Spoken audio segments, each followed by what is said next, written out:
தமிழக ஆளுநர் ரவியை திரும்பப் பெற மத்திய அரசுக்கு உத்தரவிட முடியாது என்று உச்சநீதிமன்றம் தெரிவித்திருக்கிறது. இது தொடர்பான வழக்கும் தள்ளுபடி செய்து உச்சநீதிமன்றம் உத்தரவிட்டிருக்கிறது.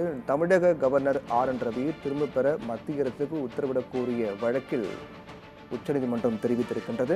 தொடர்ந்து தமிழக கவர்னருக்கும் தமிழக அரசுக்கும் இடையில் பல்வேறு முரண்பாடுகள் ஏற்பட்டு வருவதாகவும், இதில் மாநில அரசின் வளர்ச்சியில் தலையீடு இருப்பது என்றும், அதைத் தொடர்ந்து தமிழக கவர்னர் அதிக அளவில் அரசியல் செய்து வருகிறார் என்று தமிழக முதலமைச்சர் மு.க.ஸ்டாலின் குற்றம் சாட்டி வருந்தார். தொடர்ந்து அவருக்கு எதிராக சட்ட ரீதியான நடவடிக்கைகள் மேற்கொள்ளப்படும் என்று தெரிவிக்கப்பட்டு நீதிமன்றத்திலும் இது தொடர்பாக வழக்கு தொடரப்பட்டது. குறிப்பாக துணைவேந்தர் நியமனம், தமிழகத்தில் இருக்கக்கூடிய பல்கலைக்கழகங்களில் இருக்கக்கூடிய துணைவேந்தர்கள் நியமனத்தில் மாநில அரசின் அதிகாரத்தை முற்றிலுமாக பறித்து தமிழக கவர்னர்களுக்கு அதிக அதிகாரம் கொடுக்கக்கூடிய வகையில் யுஜிசி வரைவு அறிக்கை ஒன்று வெளியானது. அதற்கு எதிர்ப்பு தெரிவிக்கப்பட்டது. அதே போன்று தமிழக கவர்னர் ரவி தொடர்ச்சியாக அரசியலில் தலையிட்டு வருவதாகவும், மாநில வளர்ச்சிக்கு தடையாக இருப்பதாகவும் குற்றம் சாட்டி தமிழக அரசு நீதிமன்றத்தை நாடியது. அதைத் தொடர்ந்து பல்வேறு குற்றச்சாட்டுகள், பல்வேறு புகார்களும் இது தொடர்பாக எழுப்பப்பட்டது.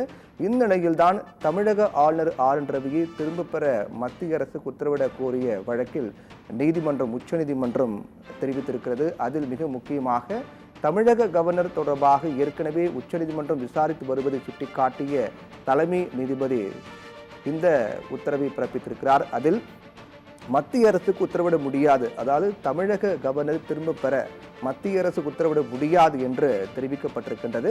வழக்கறிஞர் ஜெய் சுகின் தாக்கல் செய்த பொதுநல மனுவை உச்சநீதிமன்றம் தள்ளுபடி செய்திருக்கிறார்கள். வழக்கறிஞர் ஜெய் சுகின் என்பவர் பொதுநல மனு ஒன்று உச்சநீதிமன்றத்தில் தாக்கல் செய்திருந்தார். அதில் தமிழக கவர்னரை திரும்ப பெற மத்திய அரசுக்கு உத்தரவிட வேண்டும் என்று அந்த மனுவில் குறிப்பிடப்பட்டிருந்தது. ஏற்கனவே தமிழக அரசு தொடர்ந்து கவர்னர் குறித்து பல்வேறு குற்றச்சாட்டுகள் முன்வைத்து வருகின்றார்கள். இப்படியாக இந்த வழக்கு, இந்த நிகழ்வு என்பது சென்று கொண்டிருக்கூடிய நிலையில் வழக்கறிஞர் ஜெய் சுகின் என்பவர் உச்சநீதிமன்றத்தில் பொதுநல மனு ஒன்றை தாக்கல் செய்தார்.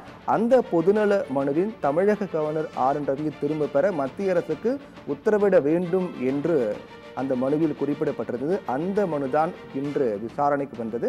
இந்த வழக்கை பொறுத்தவரையில் மத்திய அரசுக்கு இதுபோன்ற மனுதாரர் குறிப்பிட்டிருக்கக்கூடிய வகையிலான உத்தரவை பிறப்பிக்க முடியாது என்று நீதிமன்றம் தெரிவித்து இந்த மனுவை தள்ளுபடி செய்து உத்தரவிட்டிருக்கிறார்கள்.